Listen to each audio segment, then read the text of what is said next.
आडंबर पूर्ण जिंदगी, कपट पूर्ण जिंदगी, अंदर से कुछ और बाहर से कुछ और शायद ही जिंदगी में कभी ऐसा हो पाएगा कि कपट को छोड़ के सादा जीवन जी ले, जो परमात्मा को मंजूर है।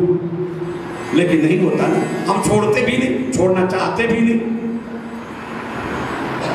और मजे की बात यह है कि हम अंदर से कुछ और होते हैं और बाहर से जब कुछ और होते हैं और परमात्मा के सामने जाते हैं तो परमात्मा तो मेरा अंतर्यामी समझ जाता कि इसके अंदर क्या है और बाहर क्या लेके आया है, और उससे मेरा परमात्मा को और चिढ़ हो जाती है। वो क्या तुम मुझे दिखाने आए हो? मैं जान नहीं रहा हूं तुम्हारे अंदर क्या है। अरे इन अगरबत्तियों को जलाने से क्या फायदा? नहीं होगा ना फायदा, कुछ नहीं होगा। कपटपूर्ण जिंदगी है। निर्मल मन जन ऐसा मोहि पावा, मोहि कपट छल ये चित्र न भावा। ना कपट प्रवृत्ति छूटेगी, न मन दूषित कभी निर्मल हो पाएगा। और अगर ऐसा हुआ नहीं तो हम परमात्मा के कृपा पात्र बन ही नहीं पाएंगे, वंचित रह जाएंगे। और मेरे प्रभु की शर्त भी यही है कि चाहे तुम चोर वाली हो मत जाना, कोई भी जिंदगी हो हम उसमें सुधार ला सकते हैं। लेकिन कपटी लोगों को मैं दूर रखता हूं हमेशा। मुझे भाता ही नहीं, भगवान कहते मुझे भाता ही नहीं। मोहि कपट छल छिद्र न भावा। और ये कपट और का ये छल का जो जिंदगी है ना, ये छिद्र है। ये छिद्र क्या है?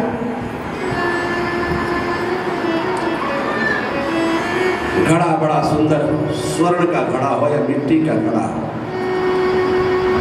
सब जगह से बड़ा सुंदर हो, एक छोटा सा छिद्र हो जाए, पानी भर के रख दो, सवेरे खाली मिलेगा, घड़ा खाली।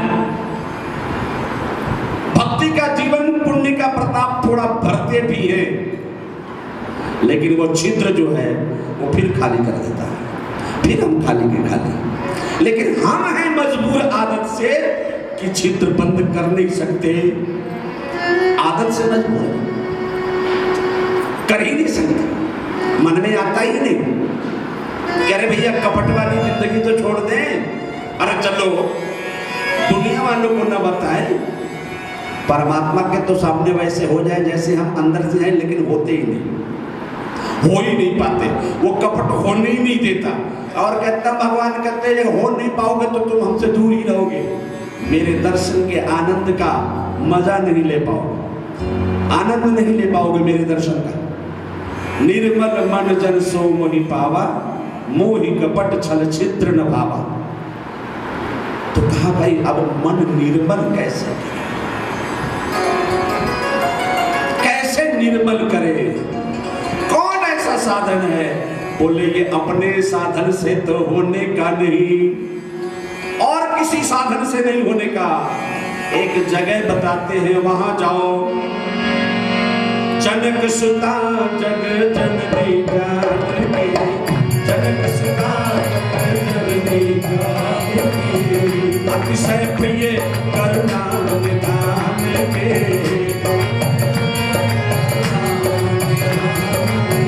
आके जुग पद कमल मनाओ,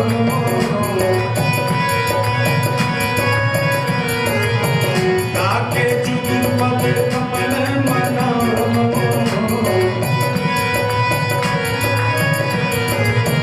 जासु कृपा निर्मल मति गाओ।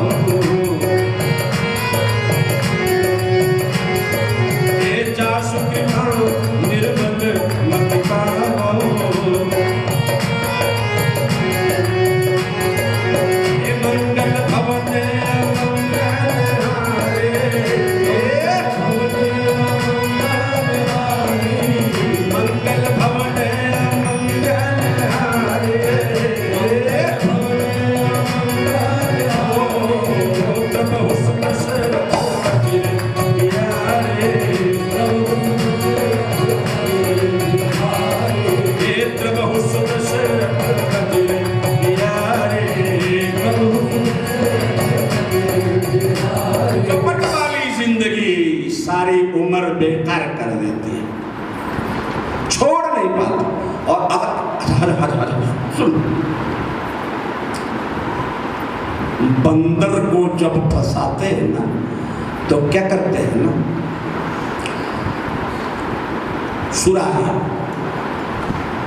सुराही में चना भर देते हैं और वो जो है ना भर देते हैं, पूरा भारी हो जाता है और जंगल में रख देते हैं। बंदर क्या करता है, उसमें जाता है, हाथ डालता है, आराम से हाथ चला गया और मुट्ठी भर चना पकड़ लिया। अब जब मुट्ठी बांध लिया और खींचा तो हाथ बाहर ही नहीं आ रहा। बंदर को ये लग रहा यार हुआ क्या, अभी तो हाथ आराम से चला गया, बाहर नहीं आया, और अब उतना भारी वजन लेके भागता है तो भागे कैसे, क्योंकि घड़ा बहुत भारी भरा हुआ और भरा हुआ है। उसको लगता है यार अंदर कोई ऐसी चीज है जिसने मेरे हाथ को पकड़ रखा, पकड़ नहीं तेरी मूर्खता ने पकड़ रखा, वो छोड़ो हाथ बाहर निकल जाए, लेकिन वो नहीं करता। उसको ये भ्रम हो जाता है कि भाई घड़े के अंदर कोई ऐसी चीज है जिसने तो, मैंने तो हाथ डाला और उसने हाथ पकड़ लिया। पकड़ नहीं लिया, तुम्हारी अज्ञानता ने पकड़ लिया, तुम्हारी मूर्खता ने पकड़ लिया। थोड़ी सी चढ़ता अज्ञानता दूर कर दे, अरे जिसको तुमने पकड़ा है उसको छोड़ो, घड़ा वही छूट जाए। लेकिन तुम अपना मुट्ठी नहीं छोड़ते तो वो उस सुराही में से निकलेगा कैसे, क्योंकि वहां वो नहीं निकलता और वो भागता नहीं। इतना वजनदार घड़ा जिसमें पूरा चना भरा हुआ है, भीगा हुआ है, तो वो तो घड़ा तो बहुत भारी है, तो भागे कैसे। इस तरह बहेलिए के चक्कर में वो शिकारी पकड़ लेता है और पकड़ के जाल में फंसा लेता है। हम सब जाल में ऐसे ही फंस जाते हैं और कोई चीज ज्यादा है नहीं, किसी ने हमको पकड़ नहीं रखा है, हमारी मूर्खता से फंसे हुए। बस जरा सी बात है, वो जो चना है वो छोड़ दो, आराम से बाहर आ जाओगे, कपट से बाहर आ जाओगे, बाकी के काम तो भगवान संभाल लेंगे। लेकिन वो ही नहीं हो पाता, और हो भी नहीं पाता कि कोई सदगुरु नहीं मिल पाते। बोले भाई कपट पूर्ण प्रवृत्ति और सारी जिंदगी, और हम तो कहते हैं ना सब उम्र गुजर गई धोखे में, परिणाम बचाने क्या होगा, गुजर गई धोखे में, परिणाम बचाने क्या होगा, सब उम्र गुजर गई धोखे में, परिणाम बचाने क्या होगा, सब उम्र गुजर गई धोखे में, परिणाम बचाने क्या होगा, सब उम्र गुजर गई धोखे में, परिणाम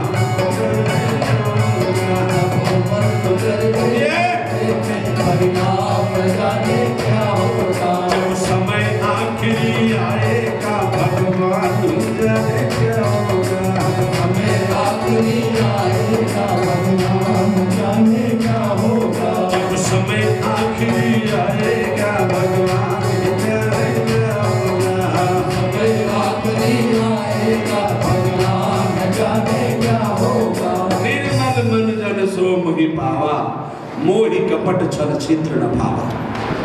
ना हम कपट से उबर पाते हैं, ना हमारा मन निर्मल हो पाता है, और ऐसा दूषित मन परमात्मा में लगे भी कैसे और परमात्मा समझ में भी आए भी कैसे। मन समेत यही जान न पाए। इसलिए अगर हम परमात्मा को समझने के लिए मन लगाते हैं, या तो मन लगेगा नहीं, और लगेगा भी तो वो समझ में नहीं आएगा। मानसकार व्याख्या करते हैं कि भैया किसको मन से परमात्मा समझ में आया, नहीं आएगा।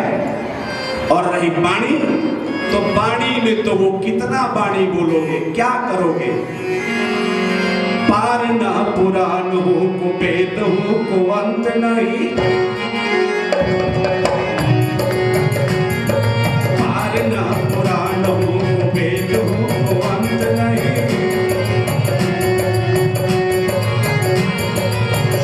है अनेक चित्त कहाँ कहाँ लीजिए, शास्त्र है अनेक चित्त कहाँ कहाँ लीजिए, शास्त्र है अनेक चित्त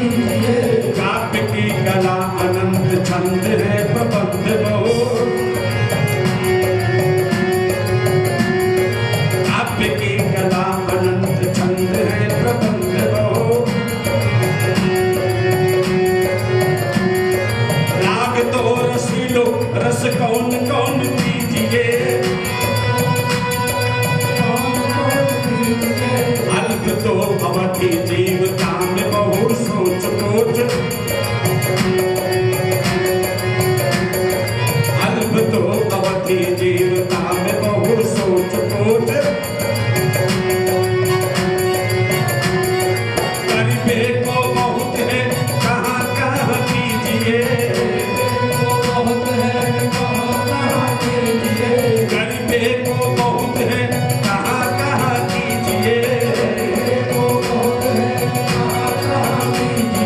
बातन की एक बात तुलसी बताए जात, बातन की एक बात तुलसी बताए जात, बातन की एक बात तुलसी बताए जात, बातन की एक बात तुलसी बताए जात। जीवन जो सुधारी बहुत राम नाम लीजिए, जीवन जो सुधारी बहुत राम नाम लीजिए, जीवन जो सुधारी बहुत राम नाम लीजिए, जीवन जो सुधारे को राम नाम लीजिए, राम नाम लीजिए, जीवन जो सुधारे को राम नाम लीजिए, राम नाम लीजिए। वाणी कितना करोगे, क्या बोलोगे वाणी से कि वो परमात्मा समझ में आए। पार ना पुराण हो को वेद हो को अंत नहीं, शास्त्र है अनेक चित्त कहाँ कहाँ दीजिए। काव्य की कला अनंत छंद है प्रबंध बहु, राग तो रसीलो रस कौन कौन पीजिए। अल्प तो अवधि जीवता में बहु सोच कोच, करबे को बहुत है कहाँ कहाँ कीजिए।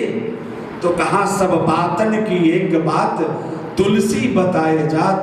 अरे भाई जीवन जो सुधारी हो तो राम नाम लीजिए, भगवान नाम लो, लेकिन कहाँ ले पाता है। वाणी से परमात्मा का हम कितना गुण गाएं कि वो समझ में आए। उपनिषद के मंत्र कहते हैं नायम आत्मा प्रवचने न लभ्या। कितना सत्संग कहें या सुने कि वो समझ में आए। बोले कितना भी कहो और कितना भी सुनो वो समझ में आने का नहीं। मन समेत जही जान न पानी, तर्किन सकहि सकल अनुमान। अनुमान से जाना जाता है। अनुमान तर्कशास्त्र, तर्कशास्त्र हमारे शास्त्र में एक शास्त्र है तर्कशास्त्र। अनुमान एक चीज को देख के दूसरे का अनुमान कर लेना कि भाई ये चीज ये होगी। और उसके लिए कहा यत्र यत्र धूमः तत्र तत्राग्निरिति व्याप्ति। यत्र यत्र धूमः तत्र तत्राग्नि। भाई जहां जहां से धुआं निकल रहा हो, धुआं धुआं एक लक्षण है। लक्षण क्या है?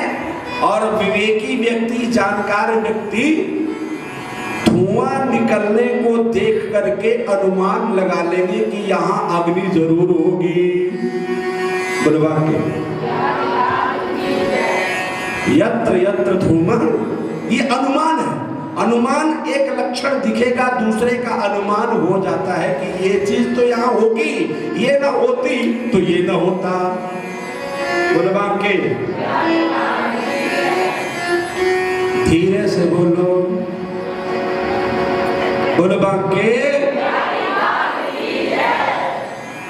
ये धीरे है। अच्छा जोर से बोलो, बोलवा के यत्र यत्र धूमः तत्र तत्राग्नि। जहां जहां से धुआं निकलता है वहां वहां अग्नि जरूर होती है। जहां जहां धुआं होगा वहां वहां अग्नि जरूर होगी। या जहां जहां अग्नि होगी वहीं वहीं से धुआं निकलेगा। अनुमान क्या है ये अनुमान। ये एक चीज को देख करके दूसरे का अनुमान कर लेते हैं कि भाई ये अनुमान से, और अनुमान सही है, सही अनुमान है। भाई यहां से धुआं निकल रहा है तो अग्नि के बिना धुआं तो होता ही नहीं। अग्नि है, अग्नि विद्यमान है, इसलिए धुआं निकल रहा है। धुआं निकल रहा है इसका मतलब अग्नि खोजने की जरूरत नहीं है, यहां अग्नि है। बोलवा के